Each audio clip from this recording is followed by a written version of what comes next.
මම ඔබ වෙත දැනුම රැගෙන පස්වැනි මානයෙන්. මේ වැඩසටහනේ අරමුණ ඔබගේ දැනුම් සීමාවෙන් එහා පවතින යථාර්ථයන් පෙන්වා දීමයි. මිනිස් සමාජයේ වසර දහස් ගණනක් සිට සොයා ගැනීමට උනන්දු වූත් විද්‍යාඥයන් විසින් පරීක්ෂණ සිදු කරනු ලැබුවත් තවමත් හරියාකාරද සොයා ගැනීමට නොහැකි වූ විශ්වයේ අතිශය රහසිගත තොරතුරු අපි මේ වැඩසටහන ඔස්සේ ඔබ වෙත රැගෙන ඒමට අපි බලාපොරොත්තු වෙනවා. එතකොට මොනවද මේ රහසිගත තොරතුරු?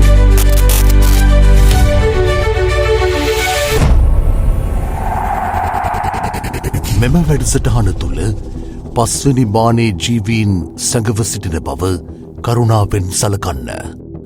මම නීරෝ ව්‍යාපාරිකයෙක්. ව්‍යාපාර කටයුතුවල දියුණුව වෙනුවෙන් වෙහෙස නොබලා පුරබදද්දී මෙන්න මේ වැදගත් කාරණා මට හමු වුණා. ධනවත්වීමට කැමැත්ත, උත්සාහය, කැපවීම, පිළිවෙල, ක්‍රමවත් බව, අවදිසිහිය, අවසානයේ අවදිසිහිය. මෙන්න මේ කාරණා ගොන්නෙන් අවදිසිහිය ඉතා වැදගත්.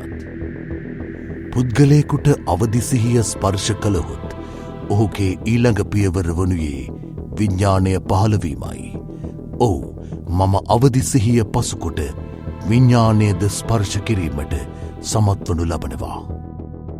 විඤ්ඤාණවාදියෙකු දැනුම සොයන්නේ තනිවමය.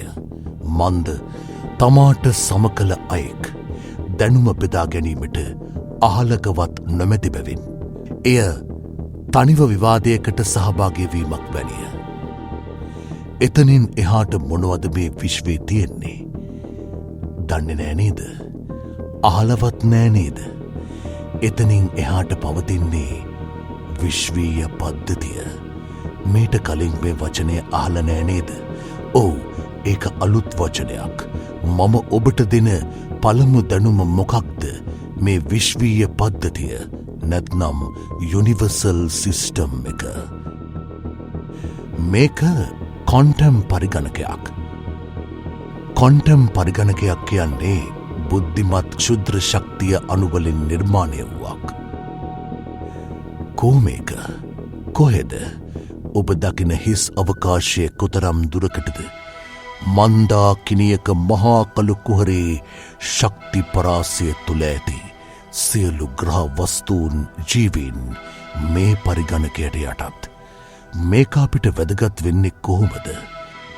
මේකෙන් තමා අපේ ජීවිත ස්වභාව ධර්මය යන අංශ සියල්ලක්ම පාලනය කරන්නේ. ත්‍රිමාන ජීවියෙකුට තමාගේ කාර්යයන් සඳහා භාවිත කළ නොහැකි, නමුත් අඩුම තරමින් සෙව්වන මානයේ ජීවියෙකුට පුළුවන් මේ පද්ධතිය භාවිතා කරන්න. මානයන් වර්ගීකරණයේදී මානව ආත්මයන් වර්ගීකරණය වනුයේ සිව්වන මානයටයි. මන්ද එයට යම් ප්‍රමාණයකට කාලය ගෝචර වන බැවින්. විඤ්ඤාණවාදියෙකුට පුළුවන් අවශ්‍ය නම් මේ පද්ධතිය හැක් කරන්න. හැක් කරනවා කියන්නේ අපිට අයිති නැති පද්ධතියකට ඇතුළු වෙමින් දත්ත සොරා ගැනීමක්, භාවිතා කිරීමක් වගේ දෙයක්. මම මේ පද්ධතියට ඇතුළුවීමේ කේතය සොයා ගැනීමට සමත් වෙනවා. ඒ බිඳුව. ඔබට සියලු වගකීම්, බැඳීම් බිම තැබිය හැකිනම් බිඳුවට පැමිණිය හැකි. මතක තබා ගන්න, බිම තැබීම යනු අත්හැරීම නොවේ. එතකොට ඔබගේ භෞතික ශරීරයෙන් හෙවත් ඇස්ට්‍රල් බොඩි එක, එහෙම නැත්නම් ආත්මය වෙන් කරගත හැකිනම් ඔබ ක්ෂණයෙන් සමස්ත මන්දාකිනිය බවටත් එහි ඇති වපසරයටත් සමාන වනු ලබනවා. ඇස්ට්‍රල් බොඩි එක නිර්මාණය වී ඇති ශුද්ධ ශක්ති අණු කලින් කී මන්දාකිනියට අයත් ශුද්ධ ශක්තිය අණු හා සමාන බැවින් ඔබට සිතුසේ මේ විශ්වීය පද්ධතිය භාවිතා කළ හැකි. මම මේ පද්ධතිය භාවිතයෙන් වර්තමාන මානවයාට සොයා ගැනීමට තව බොහෝ කාලයක් ගත වූ දැනුම සොරා ගැනීමට සමත් වෙනවා. විවිධ මානයේ ජීවීන් බවට පත්වෙමින් ඔවුන්ගේ ස්වරූපයන් නිරීක්ෂණය කිරීමට සමත්වෙනවා. කාලය හරහා ගමන් කිරීම. අපගේ සෞරග්‍රහ මණ්ඩලයෙන් පිටත ග්‍රහලෝකවලට ගමන් කිරීම. ශිෂ්ඨාචාර සමග සම්බන්ධතා ගොඩනගාගෙන ඔවුන්ගේ හැකියාවන්ගෙන් ප්‍රයෝජනය ගැනීමෙන් කාර්යන් සිදු කරනු ලබනවා. විශ්වීය පද්ධතිය මගින් ඉටු කරනු ලබන වෙනස් විශේෂී කාරණා මොනවාද? එය ඔබට බලපාන්නේ කෙසේද? ඒකෙන් තමයි සම්පූර්ණයෙන්ම ඔබගේ ජීවිතය පාලනය කරන්නේ. ඒ අනුව එම පද්ධතිය විසින් ඔබගේ කර්මයාන්ත්‍රණය කියවා බලා එය ක්‍රියාත්මක කිරීමට අවශ්‍ය කරන වටපිටාව සකසා දෙනවා. එමගින් ඔබගේ වර්තමානය මෙන්ම අනාගතයද පාලනය කරනු ලබනවා. ඔබගේ ඊළඟ භවය සකසනුයේද මේ පද්ධතිය මගිනුයි. මෙමගින් ජීවීන් ඊළඟ භවයට පෙළගස් වනවා මෙන්ම ජීවියෙකුගේ භෞතික ශරීරය මියගිය විට ආත්මය ඊළඟ භවයට රැගෙන ගොස් ප්‍රතිනිර්මාණය කරනවා.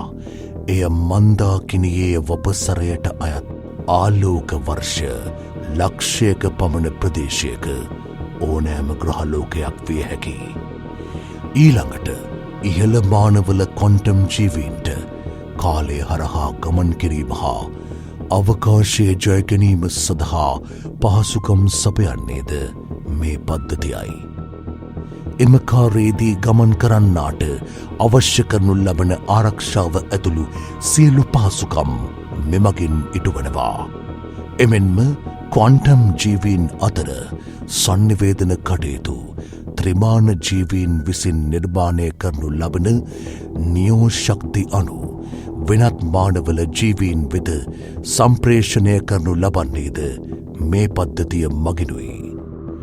මම අවදි සිහිය විඤ්ඥානය විශ්වීය පද්ධති උපයෝගී කරගෙන සොයාගත් බොහෝ කාරණා අතරින් යම් සුවිශේෂී කාරණාවක් ඔබට කියන්නට කැමති.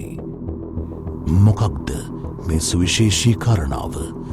මේ පිළිබඳව මේ දක්වා ඔබ දැනුවත්ව නොසිටි බව මම දන්නවා. මතක තබාගත් මේ කාරණාව ඔබට අතිශයින්ම වැදගත් කාරණාවක්.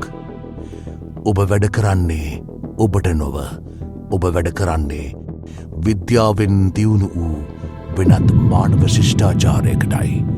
ඔවුන් විසින් ඔබව වගාවක් වශයෙන් පවත්වාගෙන යනු ලබනවා. මෙතනදී ඔබ දන්නා පරිණාමවාදය මිත්‍යාවක් බවට පත්වෙනවා. මානව පරිණාමවාදයේ අඩුපුරුක් ඔබට කවදාවත්ම හමු නොවනු ඇති. ඇයි ඔවුන් ඔබව නිර්මාණය කළේ?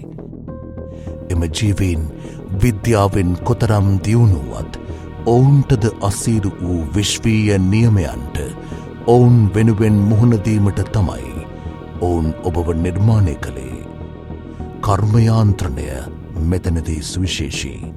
ඔවුන් ඔවුන්ගේ අවශ්‍යතාව වෙනුවෙන් නිර්මාණය කළ මෙවැනි ජීවී ශිෂ්ඨාචාර ඔවුන් හඳුන්වන්නේ බීජ ශිෂ්ඨාචාර ලෙසයි. මෙම වචනය මීට කලින් ඔබට මුණගැහිලා නෑ නේද? ඔව්. බීජ ශිෂ්ඨාචාරයක් කියන්නේ දියුණු ජීවීන්ගේ මුල්කාලීන ත්‍රිමාණ අවධියක්. ඉහළ මානයක ජීවයක් පවත්වා ගැනීමට අවශ්‍ය නම් පහලින් බීජ ශිෂ්ඨාචාරයක් පැවතිය යුතුයි. බීජ ශිෂ්ඨාචාරයක් නොමැති තැන ඉහළමානයේ ජීව ශිෂ්ඨාචාරයක් පවතින්නේ නැහැ. මන්ද ඉහළමානයේ ශිෂ්ඨාචාර සම්පූර්ණයෙන්ම කෘතිම බැවින්. මෙම බීජ ශිෂ්ඨාචාර මගින් ඔවුන්ගේ පැවැත්මට අවශ්‍ය කරන ශක්තිය එමනත්නම් එනජියක නිර්මාණය කරනවා. ඊළඟට එම මානයන්ට අවශ්‍ය කරන පිරිස් බලයද නිර්මාණය කරනවා. එමෙන්ම ඇස්ට්‍රල් බොඩිවල ස්කන්ධය වෙනස් කිරීමට සමත් හැකියාවද සඟව ඇත්තේ පෘථුවියේ මානවයා තුළ පමණයි. අපි ඊළඟ වැඩසටහනින් ඔබට මෙම කාරණා පිළිබඳව තවදුරටත් පැහැදිලි කරදීමට කැමති. එමෙන්ම ශිෂ්ඨාචාරයක ත්‍රිමාණ ජීවියෙකු වශයෙන් මෙම කාර්යයන් ඉටුකර ගැනීමට යාමේදී. ඔබ අත්විඳින භයානක ඉරණම පිළිබඳව අපි ඊළඟ වැඩසටහනේදී ඔබව දැනුවත් කරනවා.